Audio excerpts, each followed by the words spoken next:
Welcome to the Prepleaf Podcast, where you can get serious learnings in fun conversations. Today, my guest is Ankur Kayesth, the Senior Vice President of Marketing and Community. Hello, Ankur. How are you doing today? I'm doing good. Wow, this is so not natural. It's such a terrible way to start it, but it's quite all right. And you started on That's that. true. Here's the thing that I need to tell all of you before we start. He's really genuinely my boss. Not like my boss as in a senior elsewhere. Like I'm the AD of marketing and he's the SVP of marketing. So he's generally my boss. So if there's any awkwardness, just know it's because he has a lot of power over me. But Ankur, we are doing this podcast to tell our students, our viewers, about different journeys that people have from their school to college to their career, right? And you have a very interesting life that you've had. But as always, we like to start with where did you grow up and what kind of parental setup you came from? Okay. So I'm born and brought up in Delhi and native of Himachal actually. Both my parents are government servants. So dad retired from PWD, mom retired from the government bank as well. And I would say like a very standard middle class, lower middle class childhood.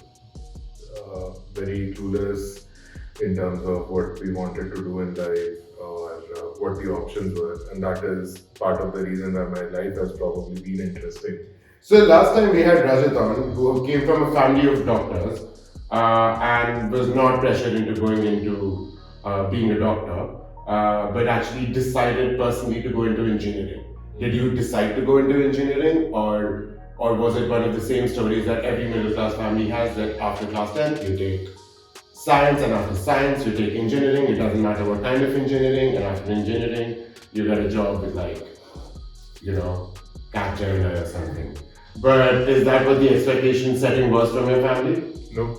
Actually, so when I chose science, my dad was like, "Are you sure you'll be able to do science? Are you sure you don't want to take arts or something which will be a little more your speed?" So, ironically, no. Even though he's an engineer, and I think they were eventually happy about me becoming an engineer, but yeah, there was some serious doubt, which is replicated at every stage as we continue to go along. And on the other part, again, like I said, very little direction. So I was fairly both open to a lot of possibilities and therefore similarly confused. So when I graduated 12th, I actually had admissions in I think 4 or 5 different degree courses which range from BSc in electronics, B.tech in electronics, BCA course, a BBA course, and I think, of course, architecture.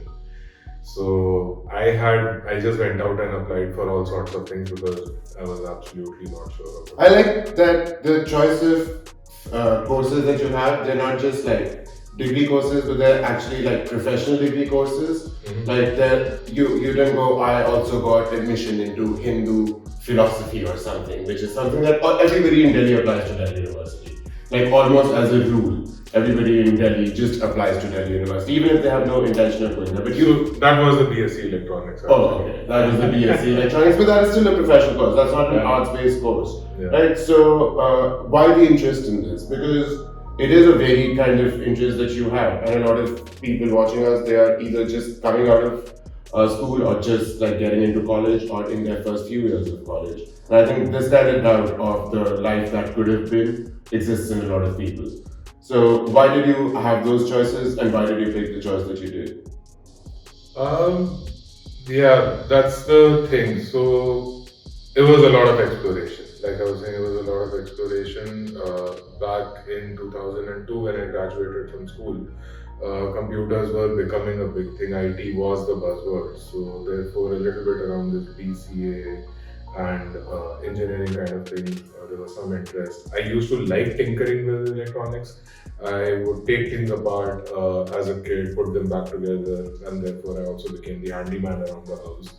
So therefore, the electronics bit of it, architecture, because I took drawing in school. I actually took engineering drawing in school. I thought this is fairly interesting, so let me take architecture. But when I learned about the career prospects and the years of hard work which goes into first job, I was like, this is definitely not my path. So I mean, for all the people who are listening, the biggest thing which you can take away is try and explore. So what happened is that I went to a lot of these colleges. I actually made the effort. I was an underperforming student practically always. But when it came to these career choices, I would go to different colleges, and I even actually found out people who were studying there to try and understand what their day looked like, why were they there, and all, to try and make some sense of can I relate to some of this, and maybe from there pick it up. That's something that I think is good advice to anybody who's getting into anything new. But something interesting that you actually pointed out was that the whole IT thing was just blowing up, and that could be late 90s is when the IT boom would have, started to really explode out in India. And by the time you would be getting into college would be around the time where IT wasn't a field like it became in during my time, where you go into engineering or you don't do anything else in life. Is basically the mantra of everything, like every family, no matter across socio-economic backgrounds, becoming an engineer was the most important thing to be. So what was that like? What was that environment like? Because now a lot of people don't really get that kind of a choice, right? It's a very straightforward life written out for them, which is go to school, go to engineering, go to your MBA, and then you get a job which will pay you a lot of money. Whether it pays or not is a different question. But yeah, what was the time like when it was just exploring and it was a new field? I think engineering had already become the new graduation, so most people wanted to become engineers because that was a better choice to take for your graduation again. And I'm saying this in air quotes because nobody really knows at what 17, 18 when you're looking at college what you really want to do. So this entire thing of set path and all comes from both the perspectives. Neither the kids themselves are very aware or educated on what direction to take, nor are the parents. And all of this has been changing so quickly. So it's just like, hey, everybody's doing it, so let's default to that. And that's a very standard, like when you look at the distribution curve, most people want to go after what is safe, what is popular. It's the same thing. The simple answer is back in 2002, there was still enough of a push for engineering programs, but thankfully, my parents they had by then realized that he's going to do his own thing and he will find his own path. So, thankfully, they did not force me into anything. But how did you finally then? Which college did you go to? Where was it? And tell me a little bit about the first time you were standing outside your college. What was the thoughts in your head? And what is it that you were expecting the next 4 years to be? 4 years? Did you do 4 or 5 4 or years. 6? 4 years. 4 years? Oh, okay. Cool. So I went to this college called Lingyas in Faridabad, and when I say Faridabad, that's a fair stretch because this is Faridabad district, not Faridabad city. For anybody who is not part of this Delhi-based lingo, that is Delhi NCR. There is 16 to 17 kilometers of garbage, and then there is Faridabad district. So just so you know, geographically where we're at. We do go on. Yeah, so about 7 kilometers into farmlands and all was this college affiliated to MDU Rohtak. And again, for the uninitiated, when I have to go and put my college or degree, I have to select other and fill out the name myself. So that's a kind of place I went to. And I think the fact that it was, so I grew up in South Delhi, and then going into a college which was in the middle of all this farmland, and some of it was proper kacha rasta. The last few kilometers, we didn't have a pakka road only. So I don't think the expression, when I reached college, the expressions changed a lot, a few minutes before at the very least. Thankfully, you're still living in Bangalore, which is fairly still a place where you can find kacha rastas fairly easily. Oh yeah, right outside my society. Right? There you go. So glad that college made you ready for at least that. But yeah, what was the feeling when you were right in front of the college on the very first day? Because that wouldn't have been a pleasant drive there. Not a pleasant drive, a lot of anxiety, a bit of excitement, some foolish hope. And I say foolish hope because one of the reasons I picked this engineering in electronics and communications was I thought I'll be doing something practical. So BSc electronics may be theory, and engineering in electronics would be a lot of practical hands-on stuff. Of course, I was, like I said, quite naive. And we'll get into that a bit later. Yeah. So, was the understanding of what you would be learning in college clear when you entered the college in the first few months, or that hope that you had? When did that start to go away? Because we've spoken to a lot of our students, and some realize it fairly quickly, and others continue to hope after college itself. But when did that hope sort of disappear for you? I mean, I'm not completely sure because it was sort of a forward-looking thing. Every day took something away in a manner of speaking. But if I have to try and put a finger on it, maybe sometime in the second semester, by then I realized that the lab work was not really relevant, and by then we also spoke to a few seniors, saw what was going on around, had enough time to absorb. So second semester I realized that I've made a choice based on some wrong assumptions. And I think that one thing I do want to ask you specifically on that, which I don't know if you're the right person to answer it, but when you're doing something so specific, especially in engineering, if in the field that you were in, or if you're a software developer and you see outside paradigm shift, like within a lot of engineers right now, ChatGPT will be a huge paradigm shift in their lives. But they don't need to write all kinds of code, they can get a lot of code off it, and then they just have to edit it out. I'm guessing when you were studying, information technology in general and communications were changing very rapidly, because that's where the curve would have been on that side of adoption. Were there any changes outside the college that made you either want to find other opportunities, or sort of go what I'm being taught in the lab is actually not relevant at all? So early to mid 2000s was a little different in that regard. Internet wasn't as pervasive, and we in India used to find out about things much later as compared to how India is in sync with the world right now. That's one part of it. Second, I'm not sure if it was as much of an IT thing which used to affect us as much as the telecom thing, because the internet speed. So, for example, my generation is where we transitioned from the dial-up, very, very slow speed, hardly can send emails, to actual broadband. And that was basically creating a big shift. So a lot of work used to happen on telecom, in the telecom sector, computer networks, and again, fairly technical, but basically SATCOM, lease lines, RF, all of these things, there was a lot of innovation happening. But I don't think I realized it until the third year, the sixth semester of my college. And that also because I took the interest and initiative to go out and try and see that I'm going to graduate in about another year. So what are my future prospects? Where will I go? And that's when I started realizing a bunch of things. Yeah, a lot of college learnings come by the time you get into placements, right? But engineering is one of the fields, at least in my view, and I know for a fact in your view as well, where अगर 4 साल कर लिए engineering के तो कोई ना कोई काम मिल जाएगा. I think that's something that you've already said a bunch of times, right? So before we get into your journey outside of the engineering college, I just want to understand that what are the key things that you learn, or you have known enough engineers since, that you think are qualities that engineers are everywhere.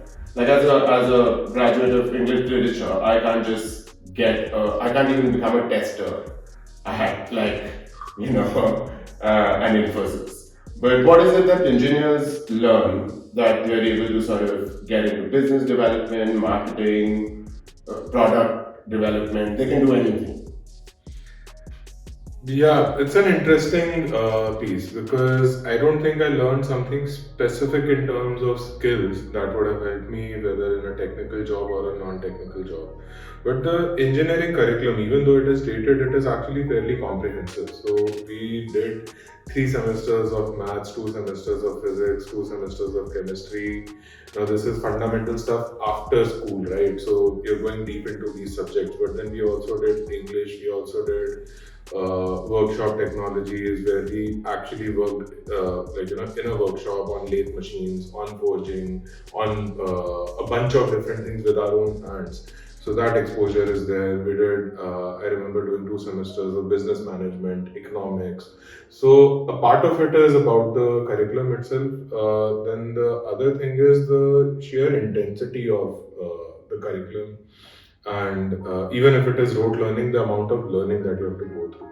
8 semesters, 45 subjects, probably about 25 practicals, uh, 2 internships, 1 6-month project, 1 3-month project, and a bunch of other small projects. Now, like I said, even if you're just going through rote learning, the amount of work that you have to do, it sort of shapes uh, your attitude. You definitely develop better aptitude, and you have a little sense of many other things around the world. You get used to doing this 9 to 5 kind of a thing. My college was actually 9 to 5, so our classes would start at 9 a.m. and they would finish at about 4:30, 4:45 in the evening, and that's 5 days a week. So I used to have 3 classes a day, and then like I read a book for a few hours, and that was really it. It was good times, good times. But, you've also been part of our leading our placements in student facing placements at the very least at Masai since its inception to very recently. A lot of our students come from the broken road colleges where practical sessions don't happen enough and teachers don't show up and teachers have side businesses and all kinds of like similar experiences only like 2 decades later, right? What are the similarities that you've seen in their journeys with regards to vis-a-vis, sorry, your journey as well? Because engineering has not. I'm guessing the curriculum didn't change much. So So I think there's to give some credit to whatever university bodies, government bodies, and all they do try and change some things, but the process of change is super slow, very reactive, and in that sense, it's never really up to date. So I mean, I'm guessing there might have been, let's say, 2 or 3 major revisions to some curriculum, but I don't see the impact of it for 2 big reasons. One is what I already said, reactive, slow, and all of that. Second is that unfortunately, from 2002 to what 2023 today, this has become even more productized. This has become even more of a just another piece of paper that you're supposed to get. And my college cared about their own reputation to some extent. So, in addition to all the subjects and everything that I was talking about, they did value added courses and personality development courses so that we could be job ready. They tried to get us some industry orientation in their own way. And I don't know if as much of it is happening. I don't think that most of the colleges care about anything beyond making their own buck, and that's a very unfortunate reality because they're meant to be businesses, they're meant to be for-profit businesses, but I have a strong opinion on this that they've stopped delivering for the most part. When I say they, it's a generalization, so even if it is 60-70% of the colleges, I think they aren't really delivering that kind of value. I think like medicine and education are one of those two fields where you have a weird moral responsibility in what you're actually doing. But in a hospital, if a private hospital kills a patient, there are repercussions. But the standard of education in most private colleges aren't somehow regulated or checked upon. Like, I mean, it doesn't happen in government colleges at all. And that I'm sure impacts, like, obviously learning, but people's futures as well. When you were graduating, were you in a position to get placed? Yeah, I was fortunate enough to say that I'm not going to go for any of these what I call bharti karlo wala jobs. So one thing I decided by the time I think I was in my final year, I was very clear that I'm not going where the rest of my college is going and where these masses are headed. So by design, actually, I Where were the masses headed? So from my college, I can tell you a few companies: IBM, TCS, and Infosys. It was, I think, more than half of my class was in one of these three companies, if not even more. And I decided by design that I'm never going to apply to one of these places. And obviously, it was a little naive in that manner at that time as well. But thankfully, I think that decision served me fairly well. Because I did a few other things. So there's two parts to it. One is this general decision of not to follow the masses. Second was that I found an interest in computer networks and all. So in my final year of college, I actually ended up doing two industry certifications, which people with 2 years of experience were doing. So I invested a little time in learning something which was of actual use. So I did a back then Microsoft Certified Systems Engineer, or MCSE as it was called. It was very much in demand. And the second thing was a Cisco Certified Network Associate. So these were two things people used to do in their first year, second year of job if they went into this industry. So I had already done all of that, and therefore with these certifications and with these skills, I got off-campus interviews. I got 3 job offers off-campus. All fairly low paying, but gave me options and also put me into a space which I was actually excited about. That's great. College certifications, which people do outside of their colleges, they really do serve you well. Viewers, you should check out Career Accelerator program on Prepleaf if that is something you're interested in. That is a really sad and depressing plug, so we're going to get back to more interesting conversation. After you were working, you decided to go to a nicer college. This time there were no paved roads. There was a tarmac with a wonderfully big Boeing, I would imagine. Sitting to take you away. How did you get from working? Because I don't want to get into your work experience necessarily, because I'm guessing that is not something that was of consequence. Do you want to talk? Was there anything at work right out of college that you found like notable in life? Because you've like really just switched that field of things completely, right? Yeah, and I think I've continued to do that every few years. Yeah. So, without getting into the technicalities of that job, because that won't be relevant to this audience. Also, it doesn't exist anymore. Honestly, like times have moved on, but too far. So, fact correction, it does exist very much so. The company I was working with is still the largest VSAT service provider, if I'm not mistaken, in India. Nobody knows what VSAT is, but do continue. Precisely, because these are core technologies which people. These are transparent layers to most of us, right? But yeah, I mean, like, for people who are interested in those fields, there's a lot more scope in that area as well. Nothing compared to software and the IT part of it, but there's still a lot more scope as compared to 20 years ago. But yeah, how I moved from there to my next pursuit is also, again, like, I think I've learned a lot by doing in life. So as I got into the job, the first few months were wonderful. I was getting paid for the first time. I was wasting all my money for the first time instead of my parents' money. And few months in, I realized, looking around again, like, seeing at the people, I was like, all right, so if I'm here right now and if I continue doing this for the next 5-10 years, I can see roughly where I'm going to end up. And that didn't seem very exciting. So again, I paused to reassess my choices and figure out what can I do. And coming from a tier 3 university, a tier 3 college with low percentage, bottom 5% of my class, I figured MBA is not really a choice right now. Even if by some miracle, if I could ace the CAT, my profile would probably get shortlisted for the best colleges. GMAT, it was the same thing. So by basic process of elimination, I arrived at the fact that if I take the GRE, there is a possibility of getting into a good university and doing some technical work, and all of that will help me. So it was literally going about it like that.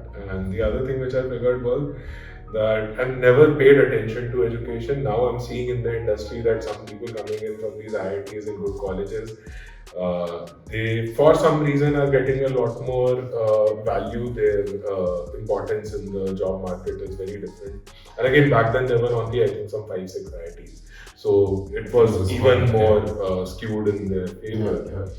So, like, alright, let's try and go to a top 10 institute as well and see what that's about. I honestly did not think that the education in itself will have any value or will be any different. This is 2007. I firmly believe that all colleges will have very similar poor standard of education. It's just that you strive to be part of a better lot. So therefore you are valued more with that little stamp, and that's about it. But boy, I was wrong. It's we will get how wrong you were, because as a person who reports into him, it's wonderful telling him and all the things that he's wrong on. But last time we had an engineer who obviously went to a tier 1 institute. He went to IIT Bombay, Rajat, and then went to Carnegie Mellon after that. Now we have somebody who's from tier 3 institute. Or whatever Farida Bar district is all about, and did not have a clear path on what they want to do, because Rajat was very clear that this is this. You are more free flowing and landed up in the same space. Why is it that people genuinely feel the need of doing something more after college, and why do they have this? Why do they have this impulse of wanting to especially get out of this country and study? Like, why not just stay in India? It's a lot cheaper, it is more context relevant at the very least. No matter what engineers ought to be doing in life, it would appear that all roads lead outside the country. So why the need for like buggering off to another country? So that's not why I went out. Like I said, process of elimination. When I thought of what else could I do, what else I could do is do some more certifications, but that doesn't differentiate me enough from everybody else. I could look at an M.tech, which in that market held little to no additional value. I could look at an MBA, which I could not get into a good college. I could look at similarly. So like it was literally figuring out where I am and what are the next possible moves. So for me, it has been like a weird unplanned game of chess. Like literally, okay, if this is the situation I find myself in, what can I do? I didn't even have my passport. I had to get it made so that I could apply for my university applications, because that required a passport number. So that's when I actually got my passport made. My parents have still, till date, they've never actually traveled out of India. So there was no such thought. I actually, from the onset, despised the idea of being a second-rate citizen anywhere else. And that's one of the reasons I was fairly certain that I'll be back in India. I just needed to do something to offset that disadvantage I had, or let's say gain some kind of an advantage for myself. So yeah, very different motivation, purely a process of elimination. Nice. And Carnegie Mellon is the exact opposite, as I already mentioned, to the Lingias Institute of whatever that was all about. No, Lingias is a great institute. You can go to their website, find out more, I'm sure. But what were the key differentiations that from the second you landed in front of that college that you could clearly see? Because I'm sure you landed up with equivalent hope on both ends. as when you were in front of Carnegie Mellon and in front of your B.tech college? Equivalent hope, equivalent naivety again. Yeah. I think it's. I'm not sure if it's fully gone as yet, but You hired me, so maybe not. so. But like I said, I wasn't expecting the education to be so different, and I'll give you like the eye-opening moment. There were two very different things. So even in my engineering, like the biggest eye-opening moment was not in the first year, but in the final year, when I took a satellite communication subject, cutting-edge technology for our times, and I realized that in 2006. I'm studying a book which was published in '94. So that was heartbreakingly eye-opening. And then first semester at Carnegie Mellon, I had a graduate level course for cryptography. And the professor taking the course actually graduated back in 1966. He finished his bachelor's, master's and PhD in record 6 years from Berkeley. He was responsible for actually creating some of the protocols in use, and the first assignment that we had, the first take-home assignment was that during my PhD there was a protocol called Needham-Schroeder protocol. It will never go out of my mind. It's like, so this is one way which is published of actually cracking this protocol. Your assignment is to go out and crack this protocol without using that way, so find your own way of doing it. Now, from having assignments which required me to copy from a notebook or a book into my notebook and then present it there to something this open-ended. That moment was like, where am I and what is happening and where do I start? Because something as open-ended. This was it. This was the entire assignment and it mattered. So that was insane. Another subject was, I also took business management in my master's as well. I had some inclination on that side, and business management here wasn't reading from a book. There was some reading, there was some learning, but so Carnegie Mellon was actually very popular at that time. They were the only ones who were doing this of all business schools, even in the US. They had so Professor Lamont, again, very popular, at least back then, really cool guy as well. He had created this simulated environment where the entire class was divided into groups of 5 people, and there were different worlds. So basically we created a competitive environment. One world had 6 different manufacturers of watches, and because the class was larger than 30 people, so there was world 1, world 2, world 3 kind of a thing. So we existed in a simulated real world scenario where we had to take calls on manufacturing, which included choices on, are you setting up your factory in Mexico, China or Germany, where the quality parameters, the cost parameters come in, to how much shipping are you holding, what is your pricing strategy, and all of this was actually in reaction to the other players as well. So it didn't exist in isolation that we did something and now it is working or not working.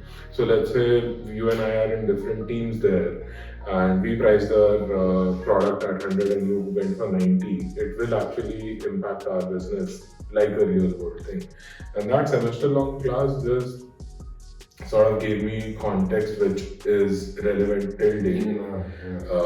And everything, we had options to hold forex, trade, at what time are you doing these things. So every marketing, ops, sales, manufacturing, everything that you can think of in a real business, every week we used to have to look at what is happening in that world, go into all of these parameters, have our own strategy of what do we think others will do, and then therefore continue making our moves. And acing that class, I actually our team was the one which actually won in our world, and I think again probably the best learning I've had in life. You said that you were self-admittedly a fairly trash student, bottom of the class, and not really into the studies. But how does that change in perspective? What does that do to your psychology to learn? There's two things which were I think couple of things which were going very well, couple which didn't. I was definitely throughout my school, at least let's say high school, once your parents have much lesser control over your studies and all. And then through college, I was always sort of close to the bottom 5-10% of the class. Two reasons: I was generally uninspired, and if I did not find my interest in something, it just won't work. So, like taking a step back, school midterms, my subjects were engineering, drawing, maths, English, physics, and chemistry. I was loving three subjects, hating two.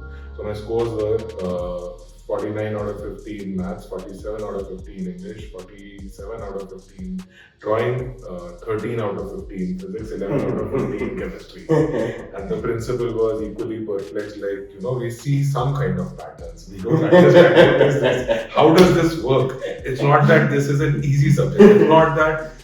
And they actually called my parents thinking that they have forced me to take science. I don't like physics, chemistry. They didn't care.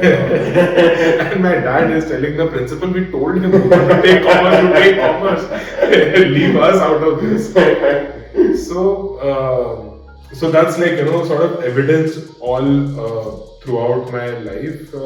I got to choose my classes a lot more. Again, Carnegie Mellon, at least the course I took, I think I had like 40-45% of the classes as electives. And all of that made a world of a difference. So like I studied accounting, I studied finance, I studied business, I studied information systems, in addition to very technical subjects on information security, something as core as cryptography, for example. So that's the positive of it. The challenge was, of course, that I wasn't used to working hard. I wasn't used to applying myself. I had no track record for it, so I struggled a lot. I stumbled a lot. I had a lot more issues. I, for the first time, actually felt challenged in life.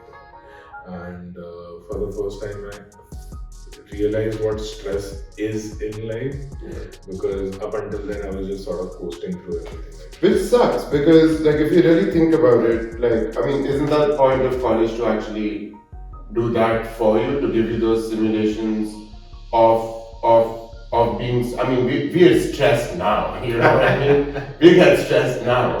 But that is something like if our job is the first time it's happening, then it's perhaps not the right setting for it to happen. It's like drop your head to figure out how the stethoscope works in front of a heart attack patient, right? So what do you think is, how can students who are studying in India do not have I don't have a critical path of getting outside the country to study. What are 2 or 3 things that you picked up as habits that can aid people who are still studying in college to make their experience more wholesome and more useful in real world situations? So that's actually a brilliant question, because I'm all about brilliant questions. I'm sorry, because the thing is, there's no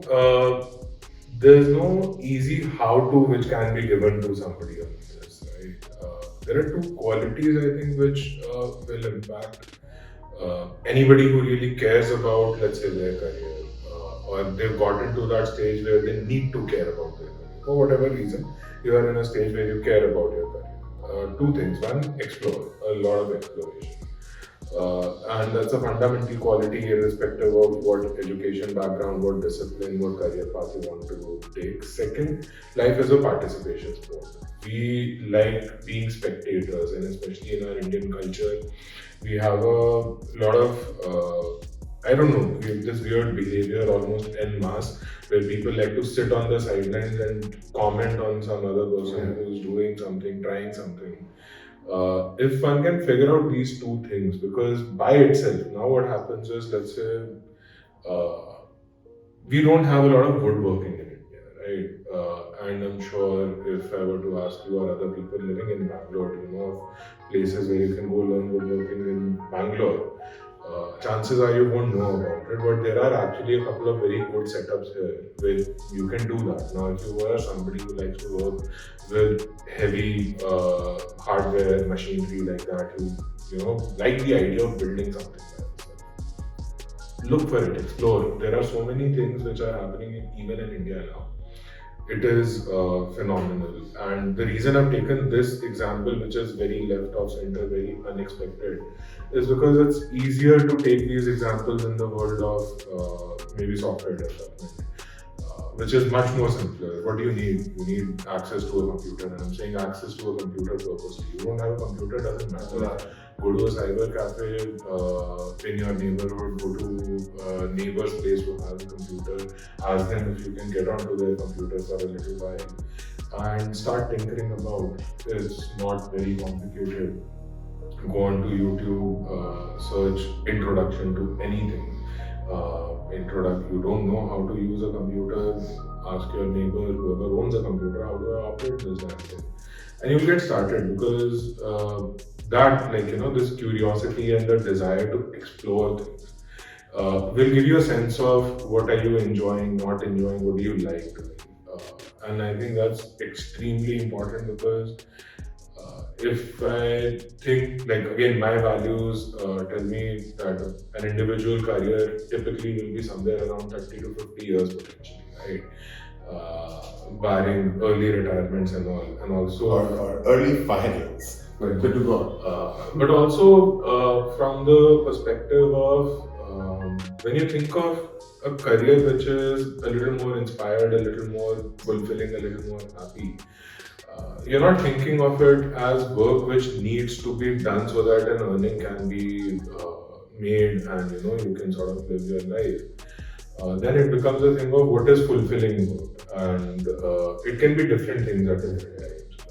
So again, these are the two things which have helped me a lot, because if I wanted to do something, like I wanted to tinker with electronics, I just went about it, and even destroying some electronics, getting beaten up for it, but I explored, I participated, and I did that. Similarly, it happened for other things, and the best people that I know, people who are very happy in their work, people who generally are excited, and therefore what actually students will care about. How do they become high performers? How do they become high achievers? How do they earn a 7-figure salary to begin with, and then an 8-figure salary in, let's say, the first decade of their career and all? It's highly unlikely to accomplish that if you're not doing something that you're interested in, and if you're not actively doing something about it. So I think these two things for people who are in their late teens to early 20s matter more than anybody, but even for folks who are much later in their life, 25, 30, 35, may not be within the purview of what Prepleaf or Masai is able to offer to them, but I think there's no reason not to do these.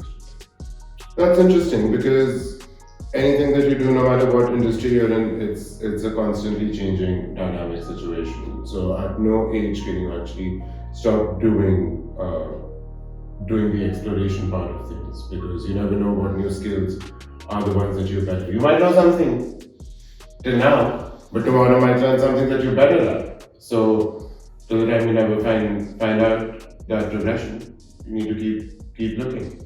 For sure, and that is, for my career, it's literally, you can stamp it and be like, this is the case.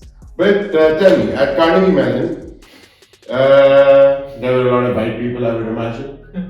Do they actually smell bad? No, the ones I chose to become friends with. No.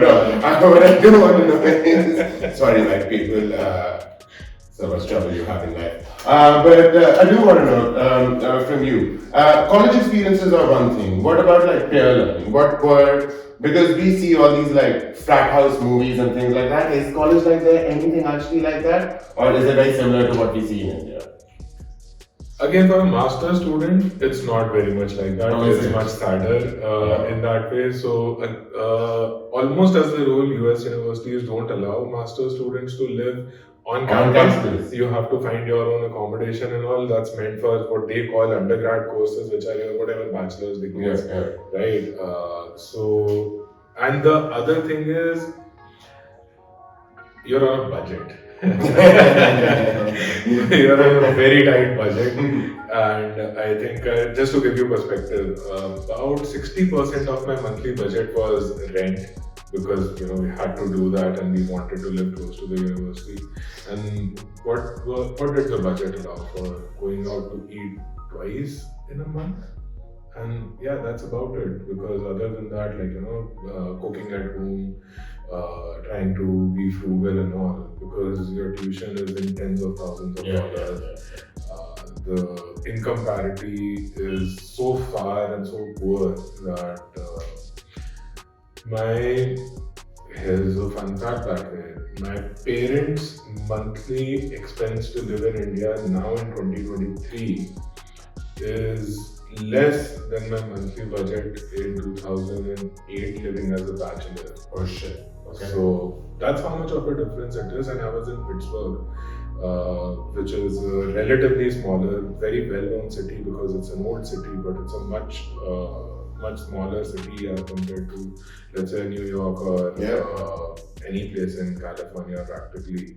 So I know my friends who were paying like twice the rent I was, and still had to share a room with somebody else, not a flat, but share a room with somebody else because that was the best case scenario. 5 people being in a single apartment of like maybe 2 BHK. Very common over there. So for people who are going there for their masters and all,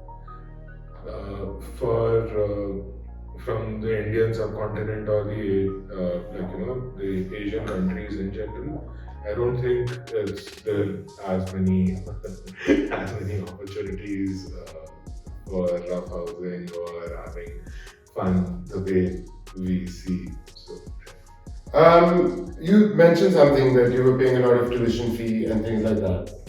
Here's another commonality that a lot of our students and you might have had: student loans. What a joyful topic to talk about on a fun podcast. Student loans, people. When you were, I think that it's fair to say that masters generally becomes when, after which you would consider your real launch of your career, right? After Carnegie Mellon. Did you start working in the US or did you come back immediately into the country? I came back to India. Right, and that generally would have left you with a bit of student loan on your head, which is always a fun way to put it. I'm just being polite here. But, and you don't come from a family who has, a couple of Mercedes parked outside.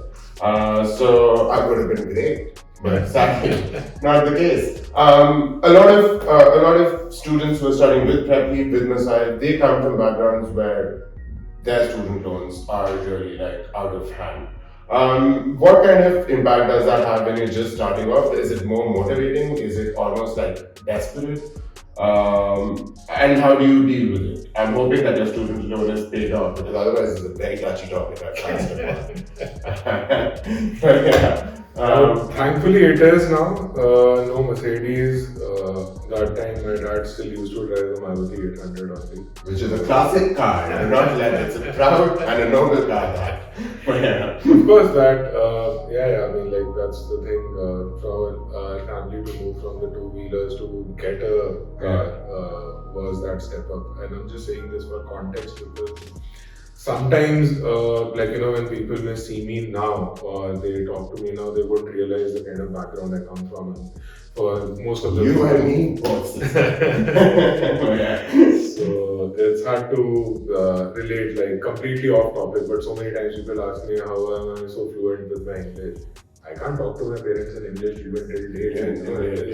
Hindi first, completely first phone call. Parents, it's just fine, but with like relatives and all, it is like Hindi first. I'm telling you, my parents in my own house, Hindi first. Like I can talk to my dad in English, but that would be a very slow moving conversation. Because there'll be a lot of translation happening from Hindi to English in the head before they get the conversation. And similarly, all the other middle class values, very much so. It was an Maruti 800 then, it is a WagonR now. So, it doesn't matter where they are in life, money is like that. So I very much had a student loan. My parents sponsored some of my education, but obviously didn't have enough to just cover it. And personally for me, it was fairly stressful because while I took some bold choices and said that I'll have a US education loan to pay off in India and I will figure out a way to be okay with it. Took that choice again, naivety stories continue. I started to feel it when I was living it. So it did have an impact.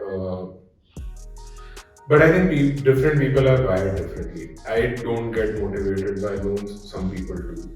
So I don't again, there's no one size fit all answer. But you have to figure out, whoever is making these choices, they need to figure out, will they be able to deal with that pressure or not? Because for some, it drives them. For others, it can actually stop them in their tracks right there. But did you feel when you were in Carnegie Mellon and studying there, because I think you mentioned it before I asked you this question as well, that you want to come back to India. That was not a thing that you're going to become a citizen of the US and things like that. But when you were in Carnegie Mellon, did that give you more hope that this loan situation is not going to be a problem? Because from whenever we've done market researches with our students and whatnot, one thing that comes out is that like college, a lot of people get stuck with the idea of getting into an engineering college and then not having a way out of it. Is that something that college instilled confidence in, or did you have like your own confidence that, hey, I'll figure this one out? Unfortunately, the answer is still subjective. So it's meant to be subjective. Tell me about you. If they learn or not, it's none of our concern. That's one's concern. So we are just here chit-chatting. This is a weird ploy that I've got in to just talk to people. So yeah. But yeah, the answer is very subjective. Simple reason. You mentioned Rajat a couple of times. So somebody who has a set path, who knows what they want to do, where they're going in life. A student loan may not matter as much even from a similar financial background, because what happens is, what will be the ROI of that education, and especially if you go to a good university. So it's not that IIMs are any cheaper here in India. Tuition at an IIM is, I think, north of 30 lakhs for an MBA program. And what is the average starting package? 15, 17, 18 lakhs, something like that. I'm talking about IIM Bangalore, right? So it's not like you're starting off at a salary greater than your overall tuition fee, and then you can cover it in a few years. And a lot of people question the value of that as well. In fact, many people say that an MBA from even a tier 1 institute is not worth it. I would disagree, because it's not just the financial returns which is how you would measure it. It's your network, it is your life experiences, it is who you become as a person, which is very valuable. And my ROI has happened in that exact manner. I did not take the benefits of going to a premier institute in terms of career path, in terms of a job, but essentially the ability to dig deep and deal with challenges, the ability to work hard, the ability to be on a death march, as some of our friends used to call it there, comes in from me attending Carnegie Mellon. Once I spent 3 nights on campus. I did not go home for 3 nights in a row. I was on campus and I slept in a chair for a few hours, and there were cans of coffee all over my desk.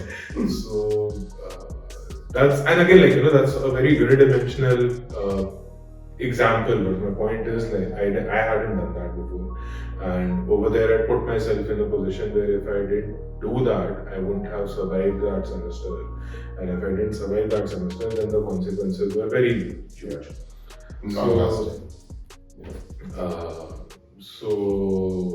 So again, sort of something, I think I became a different person, and that happens for a lot of folks.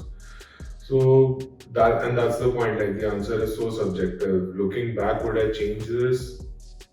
I am not sure, because I didn't use the education, but I did benefit from it. So how does somebody really quantify this? Most definitely. And I think one of the things that at least with the students we would love to talk about, and the audiences, that because of that exposure and your connections, you've been able to carve a way out of engineering-based jobs or very stock things that you will find engineers doing. You are currently leading marketing for one of the leading outcome schools in the world. One of the things that I want to also bring in focus with every time I speak to somebody like you is that if somebody is trying to get out of the rut of engineering, which is a lot of people, we interview so many people who are like engineers and they're like, you know what, content seemed like more my path of things to do. What are the key things in marketing that you see like some like whiff of engineering where you're in your head going like, you know what, this had I not been like in the engineering space or had I not gone to Carnegie Mellon and studied, what did you say? Satellite Information security. Information security. If I had not studied information security, you know what, this thing in front of me, which is like related 100% to marketing, I would have not understood this. Are there any things like that? Not directly, but there's a reason you'll see a lot of engineers in all professions, not just because of the sheer volume and the sheer numbers, but also what happens is aptitude at the fundamental level is what? Maths, reasoning, which leads you to problem solving. If you can do problem solving, you'll probably be able to perform well in different fields. Marketing is a lot about problem solving. Second, I think marketing is actually a misunderstood profession by most people. A lot of people tend to think it's a very creative profession only. Now that's the thing. Creative is just one part of it. Everything that is being done in marketing is rooted in logic, and especially with technology coming into all the industries like right now. The tech stacks in marketing are complex enough that a lot of people are intimidated by them. And they just need to use the software, not build the software. So the fact that you get comfortable utilizing some of these things would also be supremely helpful. So from my perspective, when I see all of these things is one, the ability to see a problem statement, break it down, figure out where the starting point is, how am I going to get to the desired state or solution that we are working towards, and that applies to almost anything. And then how creatively can you think is a very nice layer on top of it, in my opinion and experience. So in the sense of, then what happens is if you're able to combine these two things, you get into creative problem solving. Now that's when you start actually coming up with unique, interesting solutions, out of the box solutions and ideas, which can work really well. So it's a proper left brain, right brain mixture.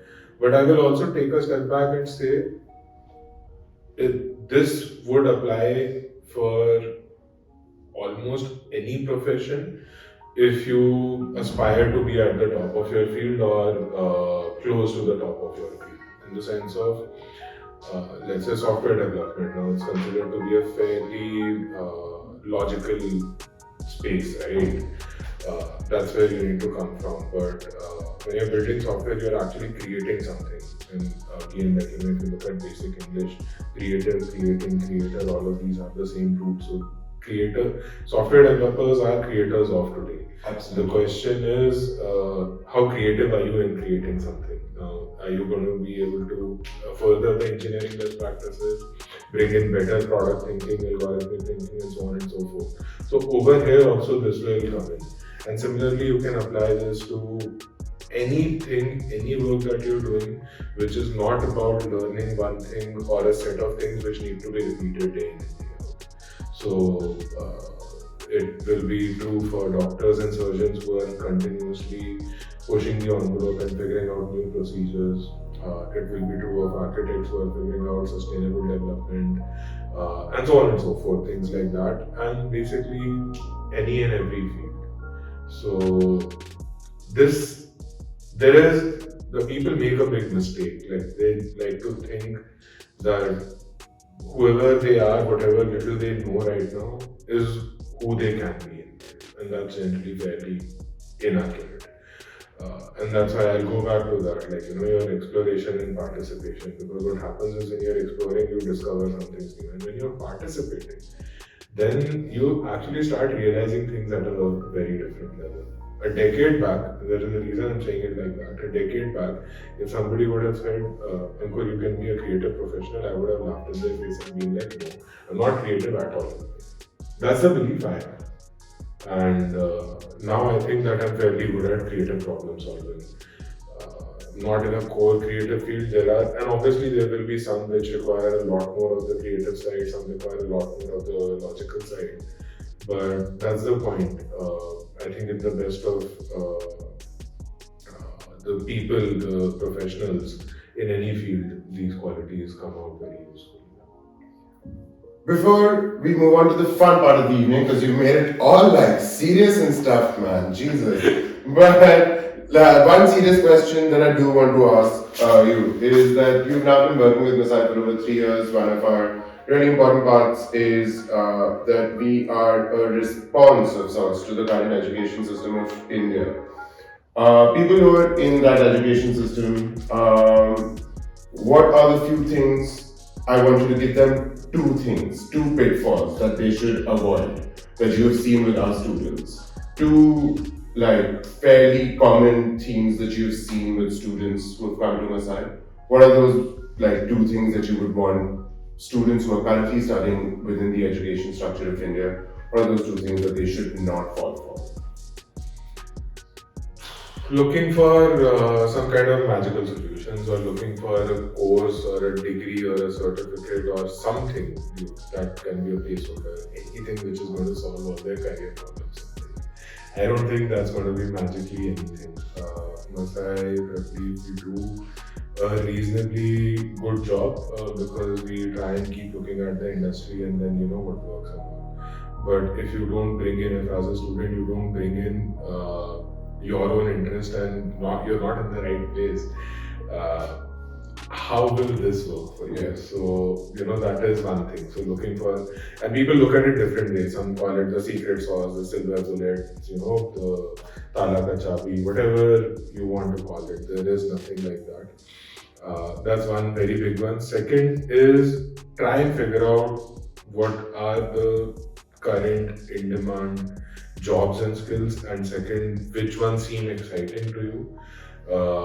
Because again, what people are doing is they're saying the first part of it. Oh, software pays a lot, or being a web developer seems to be a great profession. So let me rush towards that. But if you're not interested in that, how are you going to be a good developer, a good analyst, a good anything, right? So this is this is the part where what you call bear the herd mentality. Which we as a country are very good at actually. It's our biggest export and import, weirdly. It's very strange. We'll have to continue. So I think those are two very common pitfalls that I see a lot of students making, and that is like, I spend some time with the incoming graduates at Masai telling them that you will need to do something here. Yeah. A lot of people now tend to think who made it to Masai programs that, oh, now that I'm a part of this program, now my life is set. Not realizing that what they bring to the table is what will make the biggest difference. And again, the simplest real world examples, whether you look at IITs, the pinnacle of our engineering education, IIMs, or what we are doing at Masai. Why do different people get different results from these programs as well? There are a couple of hundred people coming into, or maybe a few thousand people joining all IITs put together every year. Let's say you want to take even one proper specific IIT and IIT Kanpur and IIT Delhi. All those people have come in at the same time. They have the same market conditions, the same course, the same professors, the same peers, the same everything. Why do they get different results? Why do Masai graduates not have? Why doesn't everybody earn just the median salary? Yeah. Because then they forget it is what they bring to that table is what makes the biggest difference. So, and that is the thing with the two pieces, they'll give you this clarity. Anybody who's looking. Nice. Explore. There's no secret sauce to shit. And make sure that you take something that you're interested in. Good takeaways from this podcast. I have added a section on the go. It's happening currently. We're going to have 10 quick rapid fire questions for you. That's right. Every podcast needs to do it. We're doing it and I don't care. Is what is happening. So let's start this one. Okay, Ankur. Your comfort food. Maggie. I knew this one. One thing you own that you should really throw away. Okay. I'm very attached to all things I own. One thing you own that you really should throw away. Basically, that question for you, if you're attached to so many things, is 175 things you own that you should really throw away. Oh, all the free T-shirts I keep picking up from all the events. That's a good one. Scariest animal. Scariest animal. I don't know. Leopard. A leopard. Wow. Okay. They're very stealthy. That's true, actually. Yeah. Very stealthy. And they show up in like regular spaces. They're not Exactly. they're not in forests and things. They hang out. They're smoking a cigarette at a bar next door. They show up. Okay. Last person you took a selfie with. Somebody at an event yesterday. I don't know. Was that a selfie? Some person I met at an event yesterday. We were doing. Oh, okay. Last movie you watched. Ant-Man Quantumania. Okay. That was the latest Marvel movie. Yeah. Is that any good? I've heard mixed reviews. I thought so. I'll still watch it because I'm committed to that entire Marvel thing. What to do now? See, this is commitment. This is what you need to have to do what you're doing with your life. Skills or degrees? Skills. Exercise, is it worth it? Yes. Most used app on your phone? WhatsApp. If you only had one song to listen to for the rest of your life, which one will it be? Bohemian Rhapsody. Your message to your 18-year-old self? Keep going, you're great. Wow, that's not narcissistic at all. Thank you for joining us for the second episode of the Prepleaf Podcast. We will be back here soon with a really, really awesome guest. Who is it going to be? You can tell us in the comments below. See you guys. Cheers. Hope you had fun learning.